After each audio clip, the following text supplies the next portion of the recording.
Reunião agora. Você está longe de bater sua meta na venda de cartões de crédito. Está devendo também seguros e planos de previdência. Qual o seu problema?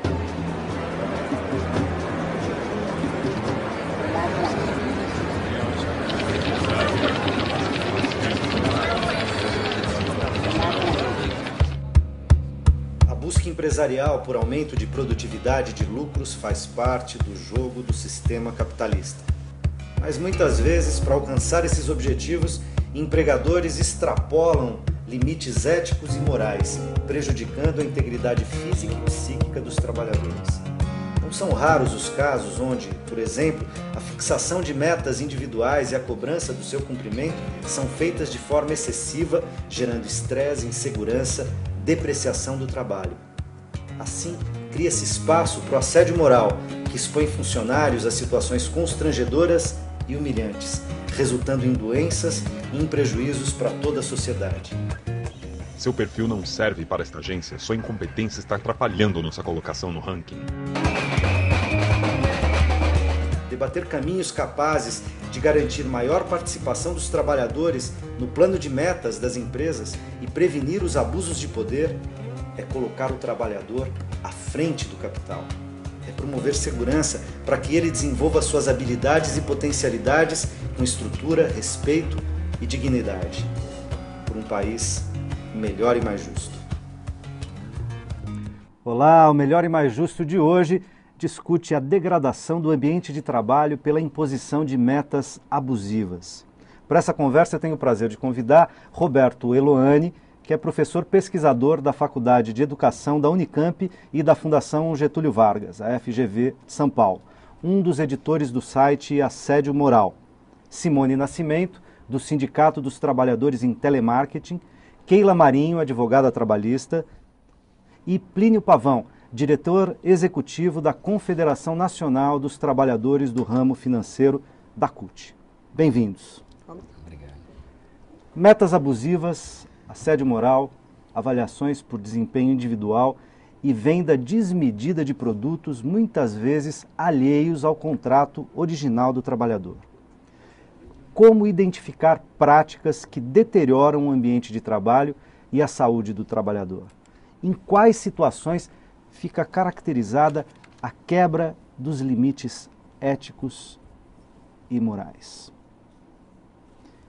Você, cavalheiro aqui, vou começar pelas damas. Doutora Keila, como que a gente pode caracterizar, você, advogada trabalhista, o que caracteriza uma situação que permita verificar, por exemplo, no trabalho por metas, que há abuso e que pode estar existindo também assédio moral por parte da chefia ou do empregador, ou de ambos?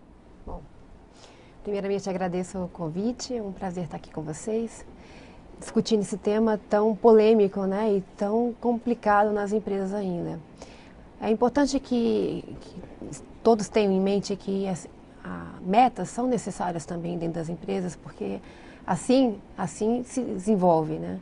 Todavia, elas devem ser bem estabelecidas, bem claras e a cobrança também deve ser de uma maneira leal, né? Justa, coerente. A partir do momento que essas metas, ou estabelecer metas, as metas que se cobram, elas tornam-se, são além do possível e a cobrança ela é excessiva, ela torna-se fora, além do bom senso, também da moral, aí sim começa o assédio moral. E é importante também que fique claro que o fato da cobrança é normal, ainda porque é uma função do empregador, né? Existe a característica do empregado ser subordinado, das regras serem estabelecidas pelo empregador. O problema é a forma que se estabelece e a forma que se cobra essas regras, né? As metas, os objetivos da empresa. Deixa eu aproveitar essa tua deixa. Acho que é isso, né? Há muitas formas de contratos Exato. por meta. O problema, então, não é o contrato por meta nele mesmo, né? Embora a gente, no mérito, pudesse discutir as formas de trabalho sob o regime capitalista, mas nem é esse o nosso assunto. Quer dizer, o contrato por meta nele mesmo não é a questão é quando ele vira uma ferramenta de exploração do Exato. trabalho e do trabalhador. Eu lembro, Plínio, que trabalha com os bancários, né? De um amigo bancário meu que dizia o seguinte, dizia ele para mim, ainda não fiz os meus GAs desse mês. Eu falava, o que é GA? Eu falava, goela abaixo. O que eu tenho que passar goela abaixo do meu cliente, né? Eles chamavam, brincando no banco, de GAs. Eu falava, mas quando você é contratado para ser caixa, para ser subgerente, para ser, sei lá, na agência, está identificado que você tem que vender um certo número de GAs? Né? Ele disse, absolutamente, isso vem depois, vem um pacote adicional que não tem nada a ver com a descrição do cargo para o qual eu fui contratado. É assim que eventualmente funciona, por exemplo, entre os bancários, que parece que é uma categoria que tem esse problema muito de perto, Plínio. É verdade, Luiz. Também queria agradecer aí a oportunidade de estar falando aqui para os seus telespectadores e dizer o seguinte, na verdade, inclusive nós temos internamente, dentro do movimento sindical, em especial no movimento sindical bancário, uma velha polêmica, se nós admitiríamos ou não as metas, né? E uma visão que a cada vez mais vem sendo, as pessoas vêm adotando, é de que as metas, elas de certo modo são naturais, né? Considerando o contrato de trabalho dentro de um regime capitalista, né? É evidente, nós dentro deste regime, o trabalhador assina um contrato de trabalho, né? Evidentemente com o objetivo de receber um salário para sobreviver. E de cumprir, né, um conjunto. E evidentemente, como contrapartida, ele tem que responder com um determinado nível de produtividade, né? Então esse é o conceito que nós estamos, digamos assim, trabalhando, né? E que, então, dessa forma, nós cunhamos então essa expressão metas abusivas, para caracterizar exatamente aquilo que a doutora Aquila estava falando, que é quando você extrapola a questão do bom senso. Agora, bom senso é um problema, né? Cada um tem o seu, né? Então, na verdade, a gente cai num campo um tanto quanto pantanoso, né? Porque muitas vezes aquilo que pode parecer razoável para um chefe ou para a administração de uma empresa, para o trabalhador, ele já está, evidentemente, ultrapassando os seus limites, a sua capacidade. O que a gente tem buscado muito e tem debatido bastante, e temos avançado, né, um pouquinho, devagarinho nisso, é que a gente deveria ter uma série de regras para a estipulação dessas metas. Plínio, então antes da gente avançar nas propostas de solução do problema, vamos diagnosticar o problema, a gente vai usar outros blocos para discutir propostas adiante. Roberto, muitos anos, professor titular da Unicamp, estudando a questão do assédio moral, saúde do trabalho, enfim, eu queria ouvir tua opinião sobre essa questão do trabalho por metas e do abuso, né, de metas abusivas no trabalho. Bem, Luiz, antes de mais nada, quero também agradecer o convite de estar aqui. Eu acho que esse programa tem uma importância ímpar, né, porque ele fala diretamente para o trabalhador, para as pessoas. Então, acho que abarca todos nós somos trabalhadores, essa que é a verdade, né? A gente precisa acabar com essa visão totalmente estereotipada, maniqueísta, fantasiosa mesmo, de que nós somos trabalhadores. Né? Não interessa se o trabalho é mais intelectual ou menos intelectual, se abraçar ou não, todos nós vivemos o quê? Da nossa força de trabalho. Eu acho que vamos começar por isso, né? Realmente eu trabalho com a questão da assédio moral, junto com a Margarida Barreto, há 15 anos. Né? E há 12 anos nós temos um site que hoje tem 3 milhões de acessos. Eu costumo dizer, é bom para um lado, é sinal que ele serve para alguma coisa. 3 milhões de 3 acessos? milhões de acessos ao site. Em que período? Em que periodicidade? Ao ano? 12 anos. Nos 12 anos tem 3 milhões mais de acessos. 3 milhões de acessos. Né? Quer dizer, é bom para um lado, é muito ruim para o outro, porque é sinal que o quê? Que a questão da assédio moral está muito longe de ser superada. Ou seja, é bom porque começa a haver informação disponível, com qualidade, para as pessoas terem acesso. Maior sensibilidade das pessoas em relação a isso. Sensibilizando a questão, mas é ruim que tanta gente tenha que usar. É ruim. Aquela questão, olha, fazem aquela pergunta, está aumentando ou não está aumentando? Outro dia, inclusive, lá num programa que eu fui lá do IAL, está aumentando ou não está aumentando o número de pessoas assediadas? Eu acho que o que está aumentando mesmo é a sensibilidade das pessoas e a consciência no que concerne aos seus direitos, o que é bom. Tá? Eu não acho que haja um aumento significativo. E a visibilidade para E a esse visibilidade tipo de para o questão, problema, né, Luiz? Então, eu acho que essa questão do assédio é uma questão que concerne a cidadania de todos nós. Né? Qualquer um de nós pode ser assediado, qualquer um de nós pode ser humilhado, qualquer um de nós pode vir a ser discriminado. E ela supera muito a questão das metas. Eu acho que essa é a questão que a gente precisa discutir bem. Por quê? Porque quando um trabalhador, e agora eu vou falar do ponto de vista jurídico, eu tenho minha formação em Direito e Psicologia, depois eu fiz mestrado em Administração, então eu quero conversar agora do ponto de vista jurídico. Quando o trabalhador, ele assina um contrato de trabalho, é extremamente claro, os primeiros artigos da Constituição são claros. O que ele faz? Ele, afinal de contas, ele vende sua força de trabalho, mas ele não vende a sua dignidade e, portanto, ele não pode vir a ser humilhado e discriminado. São coisas totalmente diferentes. Há bens. Há bens, tanto que a própria CLT, sendo bem positivista... Que não são alienáveis, exato, né? A própria CLT, sendo bem positivista, né, deixando as questões mais, entre aspas, humanas de lado, ela diz que pode haver uma rescisão de contrato. Por parte de quem?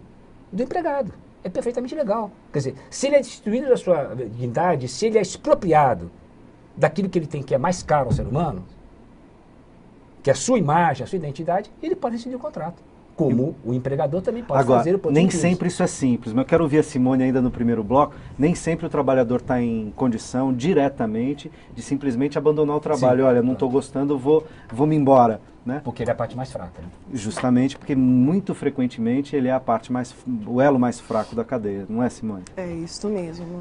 Agradecendo também o convite. Acho que na verdade, a nossa categoria tem essa questão do telemarketing, essa questão do assédio moral constante, realmente, né, nas empresas. E essa forma mesmo de abordagem das pessoas, né, o modo de cumprir metas e de cobrar essa questão de metas, né? E as pessoas ficam com medo realmente de ser mandadas embora. É essa a questão mesmo, né? Ou seja, normalmente o setor de telemarketing, ele é primeiro emprego, as pessoas não conhecem direito a questão dos seus direitos, e se conhece, é o primeiro emprego, assim, você me mandar embora, eu tenho pouco tempo de casa, né? Então, normalmente a pessoa pega uma pessoa, né, para assediar, e as duas outras ficam com medo. Eu preciso bater meta, é onde ela fica doente só correndo atrás de uma coisa que não foi ainda ensinada para ela, um modo, às vezes, até do trabalho, porque às vezes é simples, mas ela não consegue chegar àquela meta porque não foi mostrado para ela um modo de Ou seja, não houve um treinamento, não houve uma formação adequada para o trabalho. A questão do telemarketing é uma questão particular, são muitas categorias, a gente está falando do telemarketing agora, mas inclusive, se eu não estou enganado, se eu tivesse, me corrige, há pesquisas que mostram que a permanência no emprego do teleoperador é pequena, relativamente pequena. Né? Quer dizer, há uma evasão grande, e pequena não só porque há rodízio por parte do empregador, mas porque há desistência do trabalho, né? Há rescisão do contrato por parte do trabalhador, seja porque é o primeiro emprego, porque os salários não são muito convidativos, ou porque não há expectativas de carreira, mas também porque o que eu já li a respeito diz que é um trabalho de fato bastante estressante. Né? Sim, por ser 6 horas não deveria. Não é?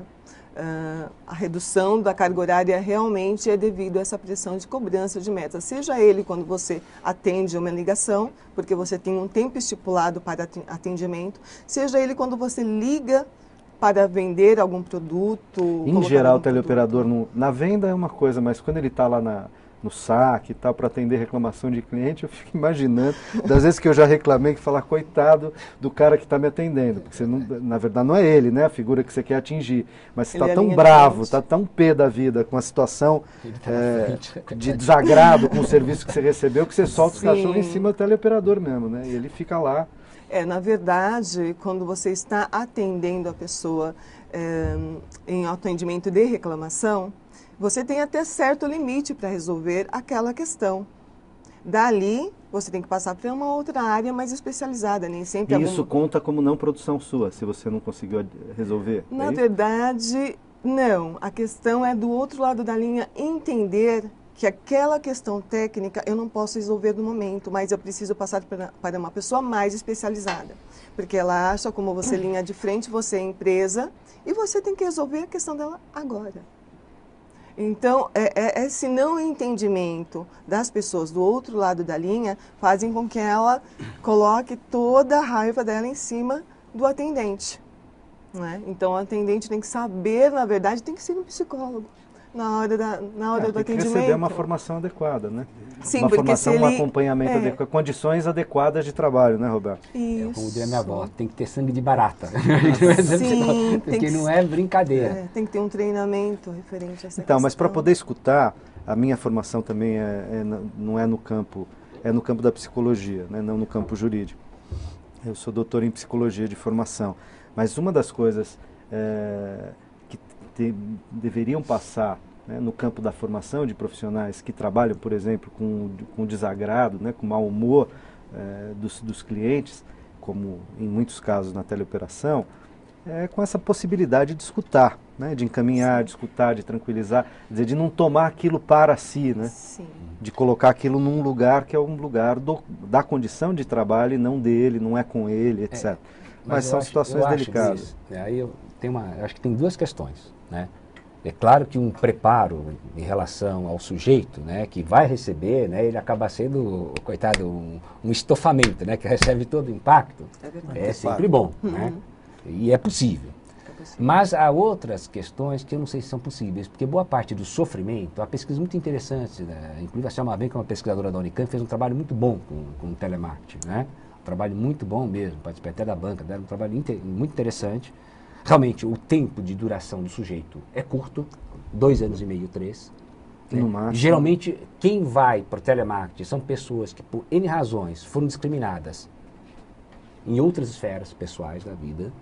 E mais, quando ele chega, além dele ter que conviver com essa demanda brusca do consumidor, que ele quer ver resolvido o seu problema. Então, muitas vezes ele acha que, inclusive, sendo agressivo, sendo mais assertivo, o sujeito vai poder resolver, às vezes não pode, não depende dele. Então, ele tem que conviver com essa agressão, ele tem que conviver com outro tipo de agressão, que é a cobrança das metas dos supervisores. Só para que se tenha ideia, final do ano passado, isso está sendo gravado, final do ano passado, foi outubro, novembro, Margarida Barreto e eu fomos convidados para irmos à Assembleia do Estado de São Paulo, aqui. Aqui no Estado de São Paulo. Eu preciso fazer um intervalo, você vai contar o resto dessa história na entrada do próximo bloco, pode ser? A gente vai para um rápido intervalo e daqui a pouco a gente volta.